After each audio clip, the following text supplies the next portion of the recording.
Premièrement, il est puissant. Notre Dieu est un Dieu puissant. Alléluia. Et c'est une chose qu'on ne doit pas perdre de vue. On ne doit pas perdre de vue la puissance de Dieu. On ne doit pas perdre de vue son amour pour toi, son amour pour les autres. Et c'est une très bonne chose. Je veux bénir le Seigneur ce matin qui nous fait la grâce d'être dans sa présence. Rassurez-vous, vous aurez tout à l'heure beaucoup de fraîcheur. Mais vous fermez les portes pour que soit contenu. Seigneur, nous te bénissons. Merci pour ta merveilleuse parole au nom de Jésus.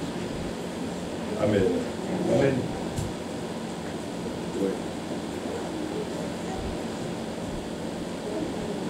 Ce matin, notre thème s'intitule « Ton Père sait que tu en as besoin. »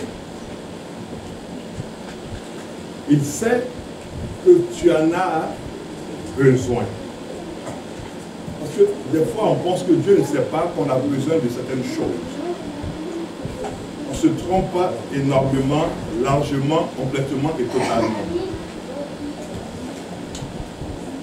Ton Père sait que tu en as besoin.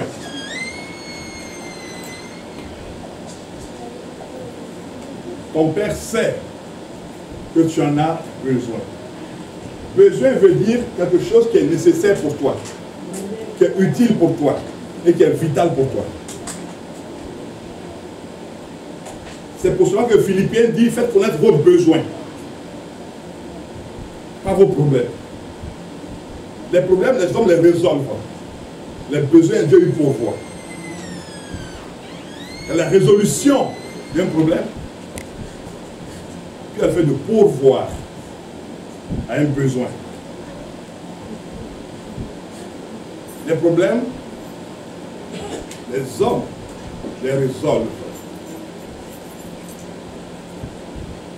Les problèmes, les hommes les solutionnent, mais les besoins, c'est Dieu qui y pourvoit. Alléluia. Donc, ton Père sait que tu en as besoin. Et comme Dieu m'avait dit la fois dernière, quand il y a 2 dimanches en arrière, quand ces enfants prient, ils sont tous pressés d'être exaucés, mais aucun n'est pressé de venir dans la maison de Dieu. C'était la peine de dire ça.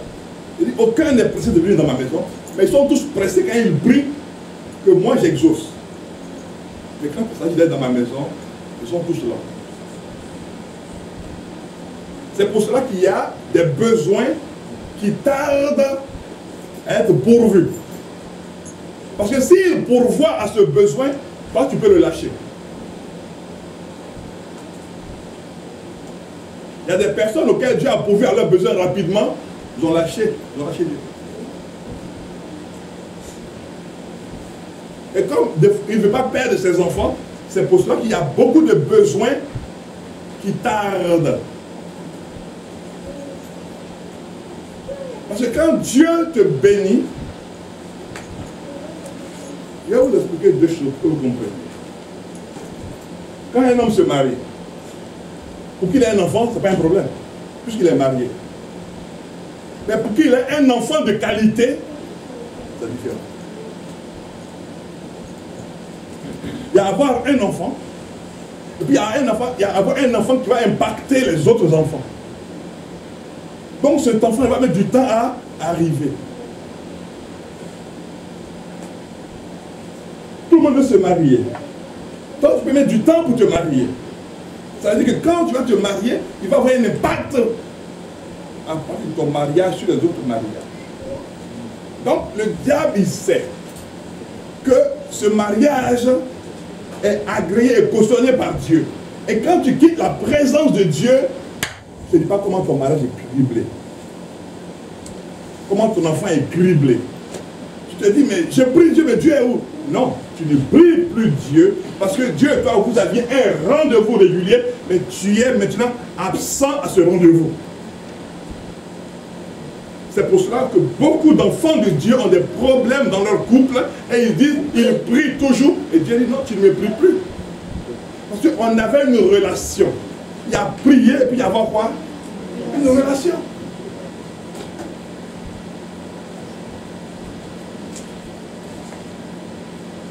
Un exemple. Elle, c'est ma femme. On a 3 enfants et 3 petits-enfants. Si un jour je deviens fou et puis je me sépare d'elle, nos enfants sont là. Mais on regarde quoi? Une relation. On n'a plus d'intimité. Vous voyez la différence? Donc, Dieu et toi, vous n'avez plus d'intimité. Vous gardez quoi? Une. Même dans la relation, on peut se dire bonjour, on peut ne pas se dire bonjour. Je peux te voir et puis je change de trottoir, puis je mets ma fille ailleurs, je te vois et même ma fille comme ça. Pour ne pas te dire bonjour. Ça, c'est une relation. Oui, quand il te voit, il dit, c'est l'enfant, il est en train de passer les yeux. Donc, ça, c'est une relation.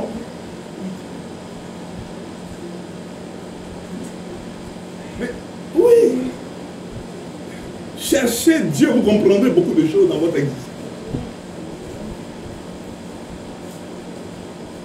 Il y a l'intimité, puis il y a la relation. Cherche l'intimité de Dieu.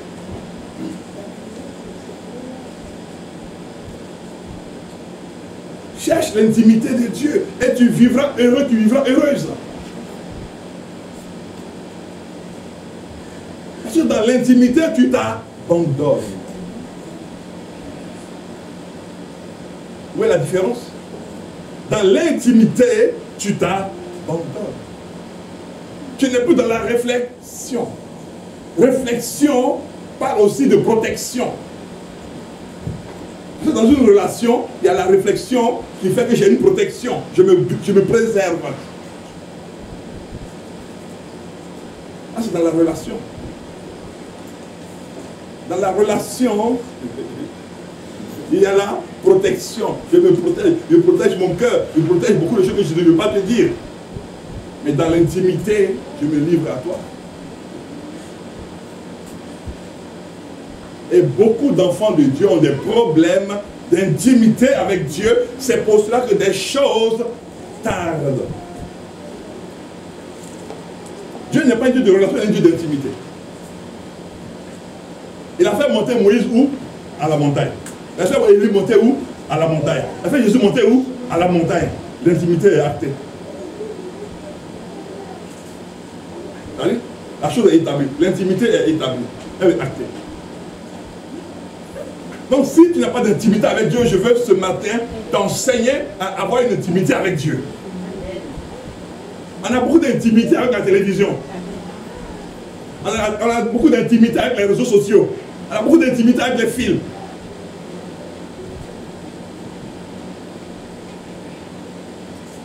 Oui, quand on est là comme ça, chacun a son nom. Là, c'est notre intimité. Quand maintenant le père veut passer à côté, on débute là. S'il passe là, on fait ça. Quand Dieu te regarde,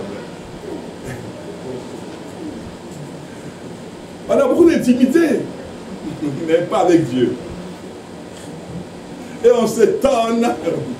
Parce que l'intimité produit quelque chose. C'est là le secret maintenant.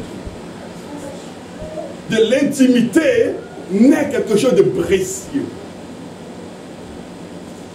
L'intimité produit quelque chose de précieux. Oui. S'il n'y a pas d'intimité, il n'y a pas de production, il n'y a pas de manifestation.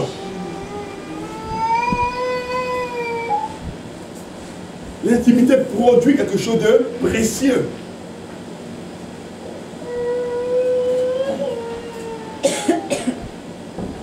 C'est pour ça qu'on dit, voici ma chambre à coucher. Et puis il y a quoi devant la chambre à coucher? Il y a une porte. Voici c'est ma chambre à. Voilà. C'est pas notre chambre à coucher. C'est le lieu de mon intimité. Et les enfants de Dieu n'ont pas ce lieu d'intimité. À l'église, il n'y a pas de lieu d'intimité. On est tous rassemblés pour adorer. Mais l'intimité commence chez toi. Vous voyez, qu'est-ce qui me fait sourire? C'est que le mardi, Dieu nous a donné un thème. Et depuis le mardi, le thème est dans la bouche de maman, de sa fille, tout ça. la seconde de Dieu a prêché à la veillée, ce thème dans la bouche. Non, on vient de commencer le thème.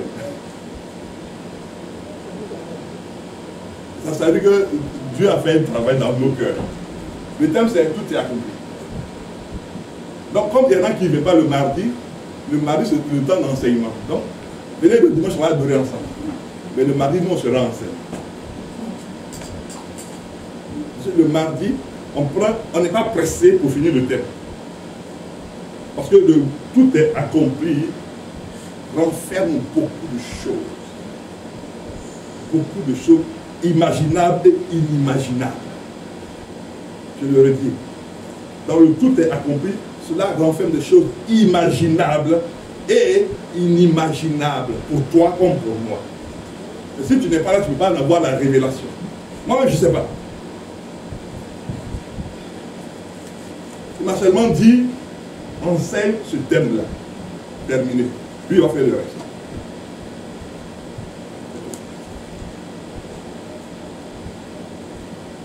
Tout est accompli. J'ai dit à l'église ici, ça peut prendre 2 mois. Ça prendra le temps que ça prendra. Si c'est moi qui apporte l'enseignement le mardi, on va aller en profondeur de ce thème, tout est accompli. Afin que chacun puisse s'approprier ce qui est accompli pour sa vie et dans sa vie. Pourquoi d'abord? Et puis qu'est-ce qui est à l'intérieur de ce qui est pour toi?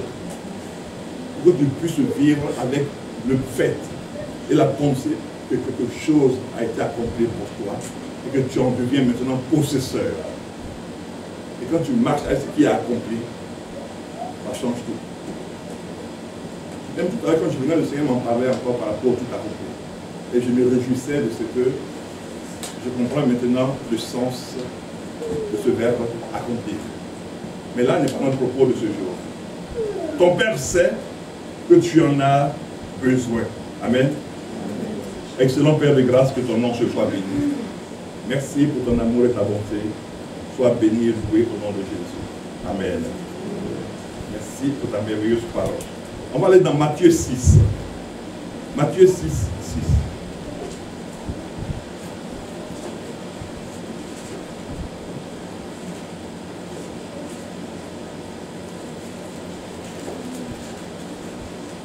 Matthieu 6, 6.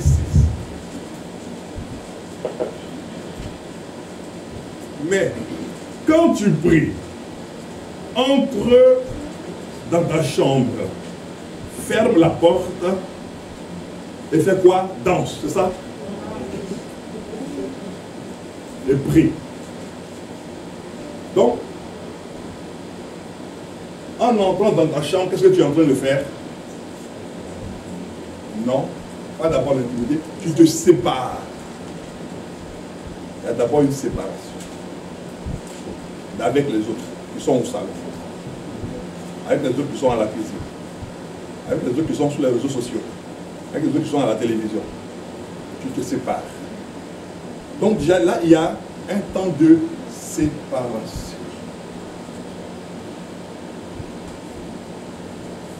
Oui.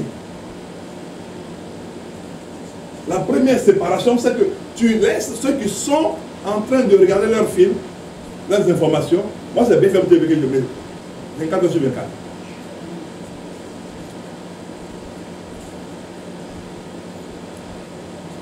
Parce que les films, ça me barre. Quand je vois le commencement, je sais la fin. Donc, ça ne m'intéresse pas. Et les documentaires, pour que je vois la grandeur de mon Dieu. Oui. Tu te sépares. Il faut qu'il y ait une séparation. La séparation est la preuve d'une seule chose. La préciosité de l'intimité. Vous voyez? La séparation est la preuve de la préciosité, de l'importance de l'intimité. Le fait que je me sépare de ceux qui sont au salon, le fait que je me sépare de ceux qui sont dans la cuisine pour aller chercher Dieu, c'est que je trouve que être dans l'intimité de Dieu, c'est plus important que être au salon. Alors, qu'est-ce qui est important pour toi? Est-ce la télévision? Est-ce les réseaux sociaux? Les amis qui sont des amis virtuels. J'ai posé une question, je ne sais pas à qui. Elle dit, bon, imagine-toi que tu fasses un accident. Et puis on voit que tu étais sur Internet avec quelqu'un. Et puis lui, il est au Canada. On l'appelle comment? Elle dit, bon, mais monsieur ou madame, on a vu votre numéro, on a vu votre... la personne vous l'écrivez, mais elle a fait un accident. Est-ce que vous pouvez venir nous aider à l'identifier? Je ne la connais pas, on est sur Internet seulement. Donc, dans ta vie, toute ta vie sur les réseaux sociaux, tu n'as aucun ami véritable. Tu n'as que des amis. Vous voyez? Cherche à avoir un ami véritable. Si ça ne va pas, tu pourras au moins lui téléphoner, lui va réagir. Si tu manques de sac de riz, au moins lui pourra aller acheter un sac de riz pour venir t'amener, ou bien un sac de manioc, il pourra faire cela. Mais c'est que sur Internet, là, il va aller t'apporter. Oui. Donc, entre, sépare-toi. Sépare-toi de ce qui fait plaisir aux autres. Parce que la présence de Dieu dans ta vie est précieuse. Non, comme on dit à l'économie, la rareté d'un métal fait sa préciosité. La rareté. Pourquoi le pétrole coûte cher? Parce qu'il n'est pas dans tous les pays. Pourquoi le diamant est précieux? Parce qu'il n'est pas dans tous les pays. Donc la rareté d'un métal fait sa préciosité. Donc ce qui veut dire que le fait que tu dises que Dieu est important pour toi fait que tu changes ton type de relation. Et maintenant il y a la relation puis il y a l'intimité avec Dieu.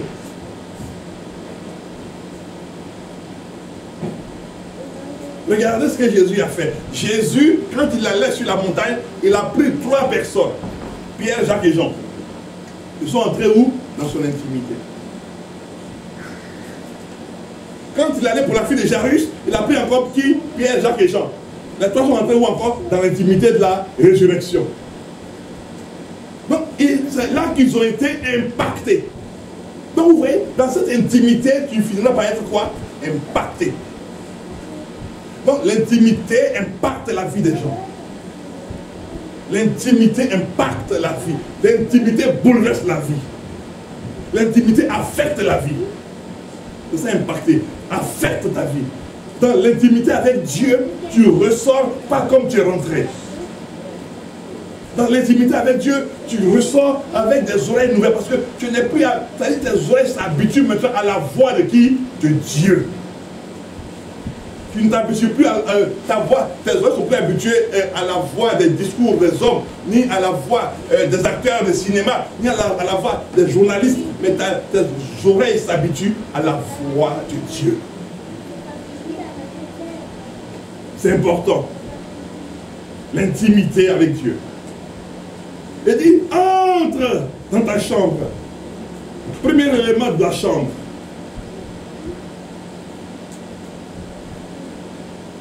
Il y a la chambre physique dans laquelle tu dois entrer, premièrement. Mais si tu n'as pas de chambre, que tu dors au salon chez quelqu'un, comment tu vas faire pour gérer cette intimité aussi? Parce que Dieu pourvoit à tous les besoins, mais d'une manière spécifique. C'est-à-dire, il ne pourvoit pas de manière générale. Non. Maintenant, il dit, si tu dors au salon de quelqu'un, que toi tu es au salon, et que les propriétaires de la maison, ils vont dormir à minuit. Donc tu vas dormir à quelle heure? À 1h du matin. Donc tu ne peux pas avoir quoi? D'intimité. Mais comme tu ne peux pas avoir d'intimité en te séparant, ce que tu vas faire maintenant dans cette intimité, c'est fermer tes yeux et ouvrir ton cœur pour prier au-dedans de toi. Donc Dieu doit vous rencontrer où? Dans ton cœur. Une intimité encore profonde et bouleversante. Oui. Moi, je me souviens, il y a quelques années en arrière, on avait avec une maman. Et elle a fait un séjour chez nous. Et moi, je devais aller passer mon permis. Donc, je me suis levé le matin, tranquillement. J'ai prié, j'ai dit, merci au Seigneur. Et puis, hop, je suis sorti, j'ai mis mes chaussures, mes belles chaussures, tout ça. Et puis, je suis allé passer mon permis. Arrivé là-bas, j'ai raté le permis. Ensuite, j'ai dit, bon, il faut que je mette des chaussures, parce que maintenant j'ai mis des mocassins, et il faut que je mette des chaussures, des souliers, mais qui soient souples, parce qu'il y a des souliers souples. Donc j'ai mis tout ça, puis je suis allé passer mon permis, puis j'ai raté. Alors, Dieu m'a rien dit sur la route, hein. Je suis arrivé à la maison. Il ne m'a rien dit.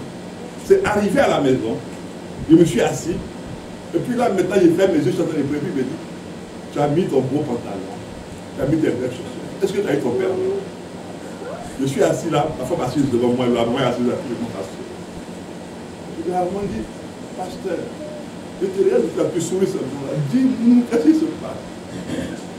Puis il sourit ça. Je dis, maman, Dieu dit, j'ai mis mon beau pantalon, j'ai mis mes belles chaussures, parce que j'ai eu mon permis. Donc, vous voyez, je suis assis avec des personnes, et comme je suis en train de prier, elle dit, ah, Dieu aussi, elle dit, ah maman, qu'est-ce que tu veux? Au lieu que je prenne mon temps pour prier, elle prend mon temps pour de bonnes choses. Vous voyez? Donc l'intimité se déplace hors de la chambre maintenant pour être dans une relation dans le cœur avec Dieu. Et qu'est-ce qu'il dit? Que la suite de... Et prie ton Père qui est là. Donc c'est ce qui veut dire, il est quoi? Il est présent dans le lieu où tu vas aller. Dans le lieu secret, donc c'est un lieu qui est quoi? Secret. Et ton Père qui voit dans le secret, il fera quoi? Te le rendra. Donc ça veut dire que la production sortira du lieu secret. Donc le lieu secret va produire quelque chose. Le lieu secret n'est jamais improductif. Il n'est jamais stérile. Il n'est jamais infertile. Il n'est jamais hostile. Non, le lieu secret est toujours fertile. Est-ce que vous comprenez? Le lieu secret, le lieu d'intimité est un lieu qui est fertile. Le lieu d'intimité avec Dieu est un lieu qui est fertile. Quelqu'un ne peut pas être dans l'intimité de Dieu et puis vivre dans une hostilité. Non, puis vivre dans un non-accomplissement, ce n'est pas possible.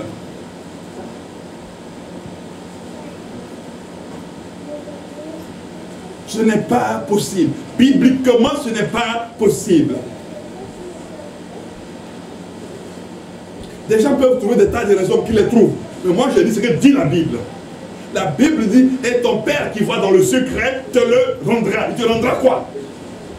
Si tu rends quelque chose, tu l'as confié quelque chose. Tu l'as dit quelque chose. On ne peut pas rendre la monnaie si on n'a pas donné de l'argent avant. C'est parce que dans le lieu secret, tu as porté tes fardeaux à ton Dieu. Tu as porté tes incompréhensions à ton Dieu. Tu as porté tes besoins à ton Dieu. Dans le lieu secret. C'est dans le lieu secret que Dieu parle. Ce n'est pas dans la foule qu'il parle. Mais c'est dans le lieu secret. C'est dans l'intimité qu'il parle. C'est dans l'intimité qu'il agit, qu'il réagit. C'est dans l'intimité. Tu peux avoir prié chez toi, dans l'intimité, et puis tu viens, puis Dieu te donne une réponse ici. Parce que tu as prié. Mais il fallait commencer par prier. Pour avoir une réponse, il faut commencer par prier. Par parler à Dieu. Cela est très important. Il faut se séparer. On n'aime pas se séparer.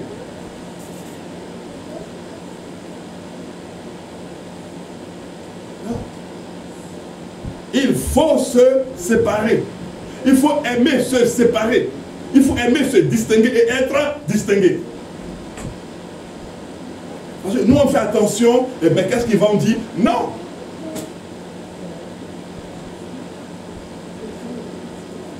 Non. Il faut aimer se séparer. Et pourquoi Dieu nous dit d'entrer dans la chambre et de là-bas? Parce que dans la chambre, on aurait un comportement nouveau. Alléluia. Amen. Il veut que nous ayons avec lui une relation, une intimité nouvelle. Parce qu'il va te permettre d'identifier tes problèmes, on va devenir des besoins. Il va te permettre d'identifier cela. Et ça va changer. Il permettra que tu identifies sérieusement la chose. chrétien qui prie de manière désordonnée. Il prie par envie. Il prie par convoitise. Il prie par, oui, par détestation de l'autre. Il prie, oui, pour grandir devant l'autre. Il prie pour être bien vu. Non! Jésus n'est pas mort pour ça. Jésus n'est pas mort pour que tu aies une belle voiture. Prends un crédit, achète-toi ta voiture.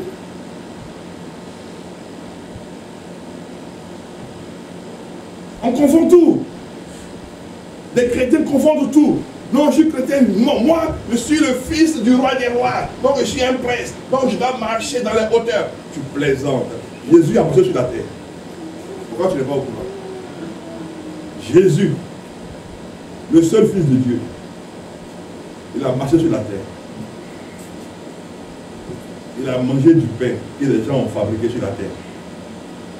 Quand tu dis, non, comme toi tu es fils ou fille de Dieu, tu ne peux pas aller dans les petits magasins comme cela, parce que c'est ton statut. Quel statut? Tu es mieux que Jésus.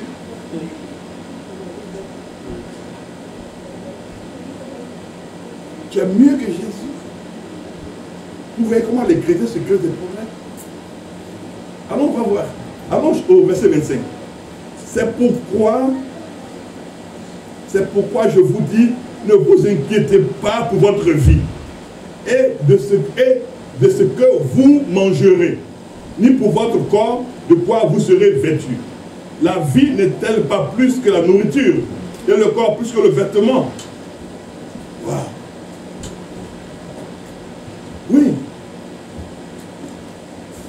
C'est pourquoi je vous dis de ne pas vous inquiéter. De quoi? De ce que vous mangerez. Oui. De ce que vous mangerez. Manger. La symbolique du manger, c'est être. De ce que je vais être. Le salaire que je vais avoir. Mais non, moi je suis le fils d'un roi, il faut que j'ai un bon salaire. Tu as fait quelle étude pour avoir un bon salaire? Attends. Et les gens tordent les Écritures parce qu'ils disent, Dieu dit, je vais prendre les richesses des nations pour vous amener. Assieds-toi. Assieds-toi.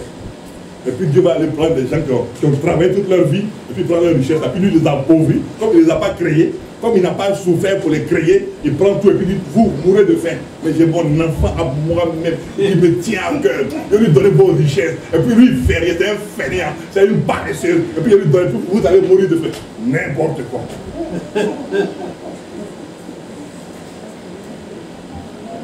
N'importe quoi. Un grand n'importe quoi. Mais on dit non, ne fais rien, on va prier, on va proclamer maintenant les bénédictions, oui, on s'accrie, amen. Tu auras zéro bénédiction. Tu as fait 200 ans sur la terre, tu n'auras rien du tout. Parce que ça ne vient pas du ciel. Dieu travaille avec ceux qui travaillent. Amen. Dieu n'aime pas les fainéants. Dieu n'aime pas les fainéants. Il n'aime pas aussi les pasteurs fainéants. Tu es là, tu dis tu es pasteur, tu ne fais rien, tu ne fais que manger, manger. On dit il y a un problème si tu dis non, Dieu va régler. Non. Dieu n'aime pas les fainéants.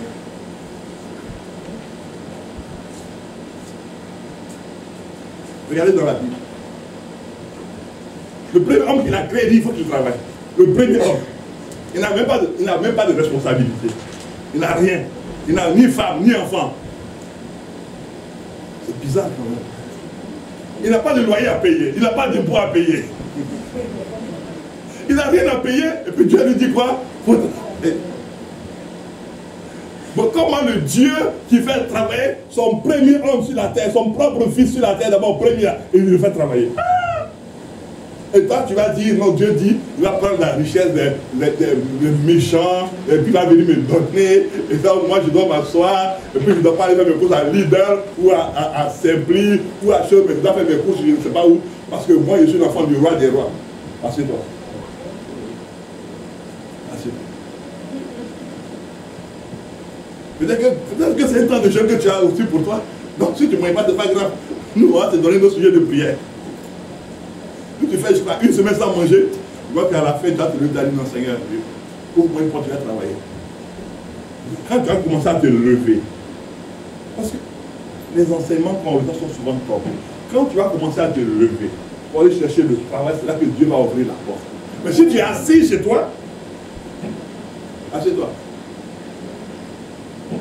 Et si tu penses que Dieu va signer un chèque au ciel là-bas, et puis ça a marqué Banque du ciel, et puis ça va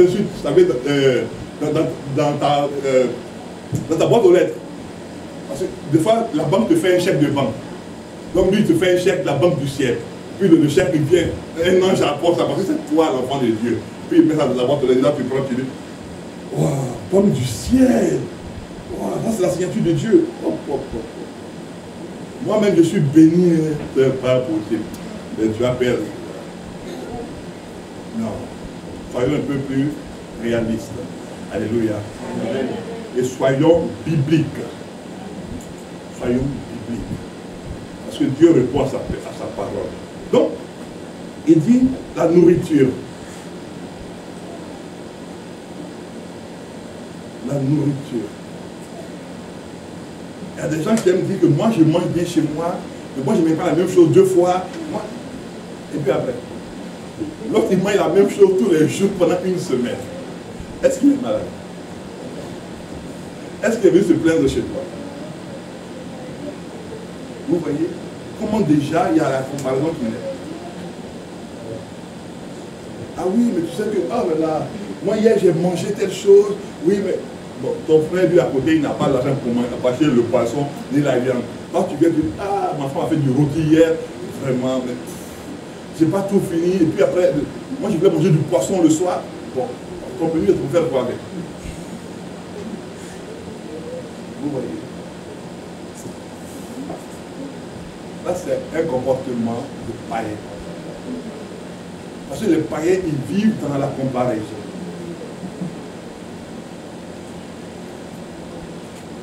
La nourriture, c'est encore le travail. Mais toi, tu es où maintenant? Tu travailles où là? Ah, moi, je travaille dans ce secteur. Oh, mais non, moi, je fais toutes ces choses-là. Nous, on est enfants de Dieu. Nous, on est dans les hautes sphères maintenant. Tu es dans quoi? Hautes sphères. Moi, je fais le ménage. Ah bon? Oh là là. Un enfant de Dieu ne doit pas faire le ménage des gens. Un enfant de Dieu, il doit avoir un poste important dans la société. Montrez-moi un passage biblique où il est écrit qu'un enfant de Dieu doit avoir un poste important. Jésus. Il était charpentier. Le seul fils de Dieu qui est né sur la terre, le mari. Dieu est terrible. Hein? Il a fait naître un charpentier pour qu'il apprenne à tailler le bois. Donc il devait avoir des mains qui étaient cailleuses. Jésus était là-bas. Et toi, tu dis, tu es tellement enfant de Dieu plus que Jésus. Elle dit, toi-même, tu es l'enfant de Dieu plus que Jésus n'est l'enfant de Dieu. Donc toi, tu dois être dans le haut. Jésus était charpentier. Il a travaillé là-bas. C'est pour ça qu'on dit, mais le fils du charpentier là, mais attends, il dit le fils de Dieu. On connaît son père. On l'a vu quand il était en train d'apprendre à manier, je ne sais pas quoi. À la beauté. On a vu tout ça. Et puis il dit le fils de Dieu. Ça, c'est la beauté. Vous voyez comment les païens se comparent par rapport au travail. Et puis après, la Bible nous dit ceci. De quoi serez-vous vêtus? Waouh! Le vêtement. Le vêtement est important dans la société. Hein? Oui. De quoi serez-vous vêtus? Le vêtement parle de l'apparence. Et les païens, ils aiment quoi? L'apparence. Tu sais qui je suis? Et puis après. Bon, et puis après. Bon, tu es qui? Je ne sais pas qui tu es, mais tu es qui? Non, moi je suis un tel. Bon, et puis après. Oui, et puis après. Bon, qu'est-ce que tu as que tu n'as pas reçu? Non, tu sais qui je suis, mais tu sais à qui tu t'adresses même.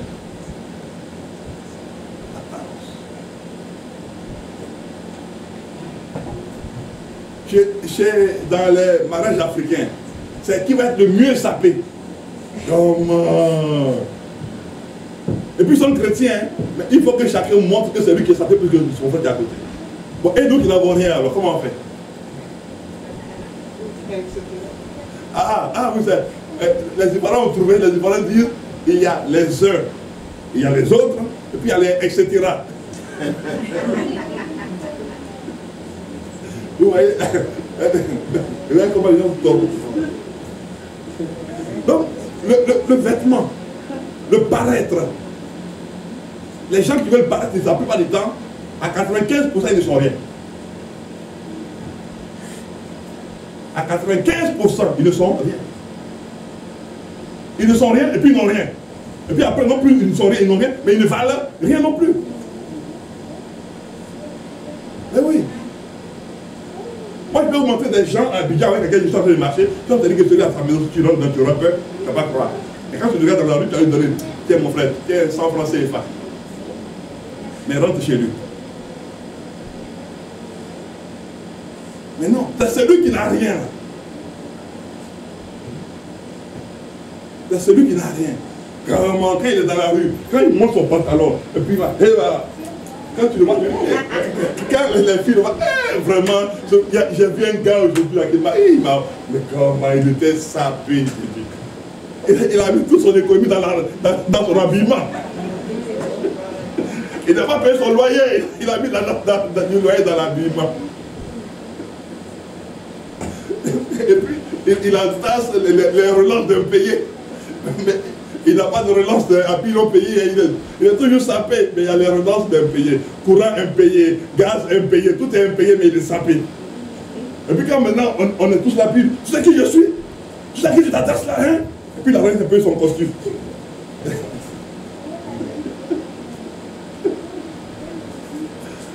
De quoi sera-tu vêtu? De paraître.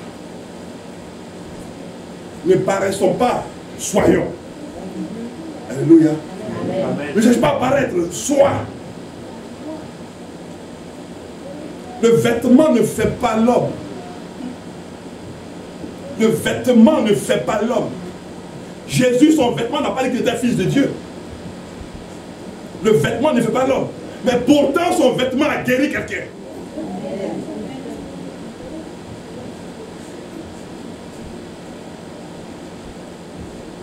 Le vêtement de Jésus a guéri quelqu'un.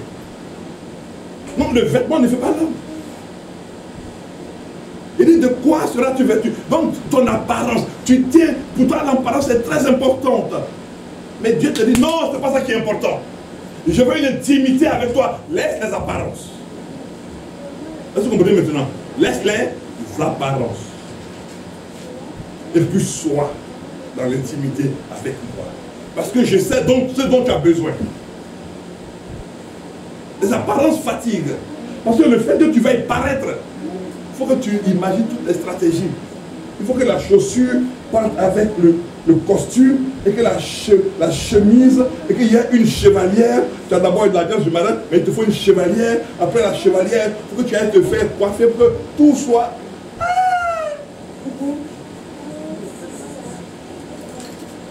C'est pas la souffrance, ça. Et maintenant, quand tu arrives dans le milieu, quand tout le monde est assis, toi tu viens maintenant, quand tu viens, tu marches tout droit comme I, mais tout le monde doit savoir que toi tu es arrivé. Ceux qui sont assis là, je ne sais pas qui ils sont. Et toi qui es le plus sapé de tout ce monde-là, à 75%, tu as une pile d'impayés, et ceux que tu as construit, ils sont rien là. Chacun a sa maison, il achète sa maison, il est tranquille. Mais toi, pourquoi est-ce qu'on s'attache à l'apparence? C'est ça qu'il dit, le vêtement, c'est l'apparence. Ne veille plus sur ton apparence, veille sur ton intimité avec Dieu. Amen.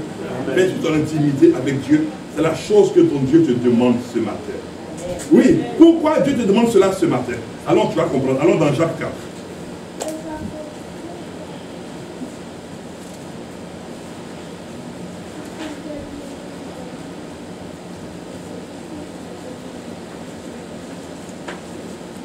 Jacques 4, le verset 3.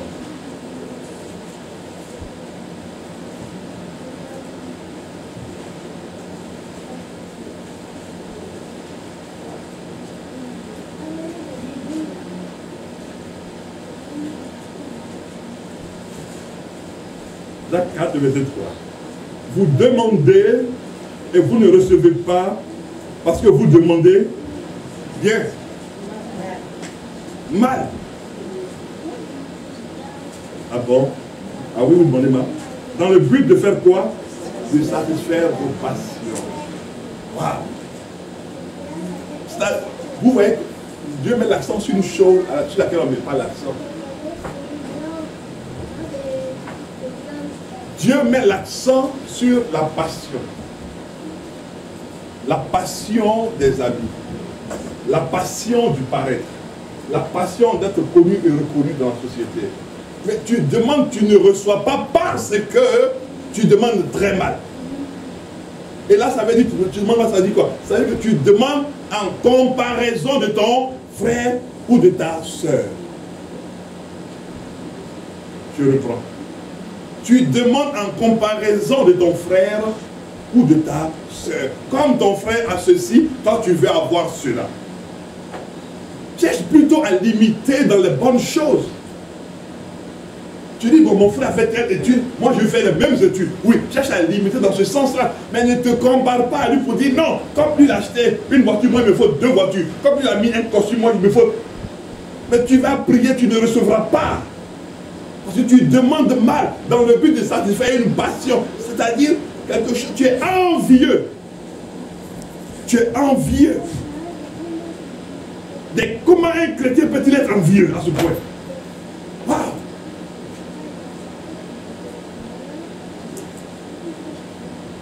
Si ton frère est bien habillé, bénis le Seigneur. Si ta soeur est bien habillée, bénis le Seigneur. Mais pourquoi tu as dit? Lui veut dire quoi? C'est lui qui a les meilleurs habits, quoi. Elle aussi, elle veut dire quoi? Elle aussi. Donc, ça veut dire qu'elle-même, l'habit qu'elle a porté, elle porte plus les mêmes choses 2 fois, quoi. Et toi, tu allais prier pour avoir des habits aussi. Pour que tu ne portes pas. L'habit, vous demandez et vous ne recevez pas. Parce que, regardez, pourquoi vous ne recevez pas? Je vais vous donner maintenant le détail de la chose. Tu ne reçois pas parce que tu ne demandes pas en vérité. Tu demandes pour te comparer à ton frère et pour te comparer à ta soeur. Donc tu demandes un travail, ce n'est pas pour que tu aies un travail en tant que tel. Pour que tu aies un travail pour acheter les habits que ton frère a aussi, que ta soeur a aussi. Donc toi tu travailles rien que pour acheter des habits. Wow. C'est pour cela qu'il y a beaucoup de choses de tard dans la vie des chrétiens. Tu ne travailles pas pour dire, Seigneur, je veux vraiment contribuer à ton œuvre. Je veux contribuer à l'essor de ton œuvre, à l'évolution de ton œuvre. Non, ce n'est pas ça ta préoccupation. Moi, oh non, moi je suis arrivé en France, on doit savoir que je suis arrivé. Ah oui. Quand j'étais à Kim là-bas, je marchais avec les gommes. Je suis arrivé en France, maintenant je dois marcher avec les Weston. Et puis après, c'était quoi? Tu manges avec Winston, puis après tu manges quoi à la maison après? Non, mais je vais aller voir Papa Guy, après il va voir Papa Maurice, après il va voir. Ouais, mais là, Winston, là, l'argent de Winston, là, il pouvait prendre pour acheter des mocassins pour manger le reste. Non, il faut que quand tu es quelque part, quand tu marches, il faut qu'on sache que là, Winston est là, elle est arrivée. Est-ce que c'est pas malheureux? Est-ce que c'est pas triste? Mais ça, ce sont les chrétiens. Ça, c'est la pensée des païens que les chrétiens ont. Jacques dit, vous demandez, vous ne recevez pas parce que vous demandez mal.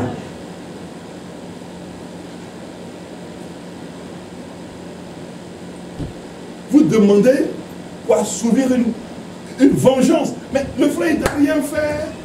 Tu ne sais même pas combien de temps lui-même il a épargné son argent pour acheter son seul costume. Mais toi, tu l'as mis dans le seul costume, tu dis, ah non, moi il me faut ça. Ah, il t'a dit quoi? Ou bien la maman, elle a mis son argent, elle a épargné pour dire, elle a vu son morceau de paille, là-bas, elle va acheter son paille, elle va prendre son habit pour porter, pour venir adorer son Dieu. À l'église là. Non, un jour ici, là, nous, on va nous voir aussi. Mais qui t'a dit qu'on ne te voyait pas depuis le commencement? Vous voyez pourquoi il y a des choses qui tardent dans la vie de beaucoup de chrétiens.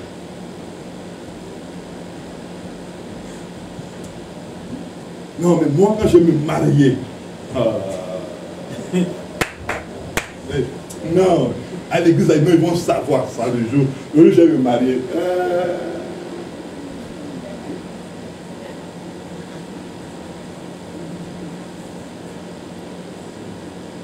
Vous demandez, vous me recevez pas. Je vous demandez.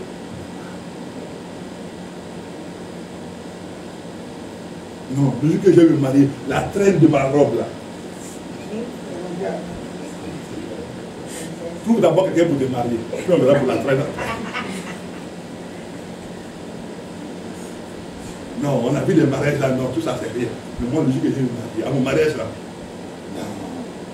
On ne prend pas la salle, c'est pas marier la prière. Non, non, on va chercher une autre salle même. Parce qu'il faut que, comment je vais faire mon entrée. Lui au moins il s'est marié dans une salle. On va d'abord trouver quelqu'un qui va te marier. Après on parlera de salle, on parlera après de robe, on parlera de train. Si vous voyez qu'il y a des mariages qui tardent là, c'est parce que les gens prient mal.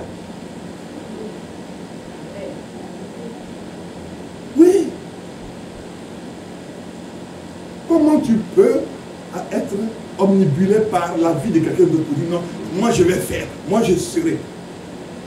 Ton père sait que tu en as besoin. Il sait que tu en as besoin. Mais rentre dans l'intimité. C'est lui qui va maintenant enlever de ton cœur tout ce qui est mauvais. Non. Moi, quand je vais mettre mon enfant au monde là, à l'église, ils vont voir. Même toi, ton enfant, quand il sort du monde, amène avec moi, t'as prophétisé. Il sort notre ainsi par l'Éternel. Moi, je suis venu pour servir Dieu. Ma mère n'est pas n'importe qui. Vous êtes moqué de ma mère. Mais moi, je suis arrivé. Même Jésus, quand il est né là, il a crié, il a pleuré. Il n'a pas de portable prophétisé.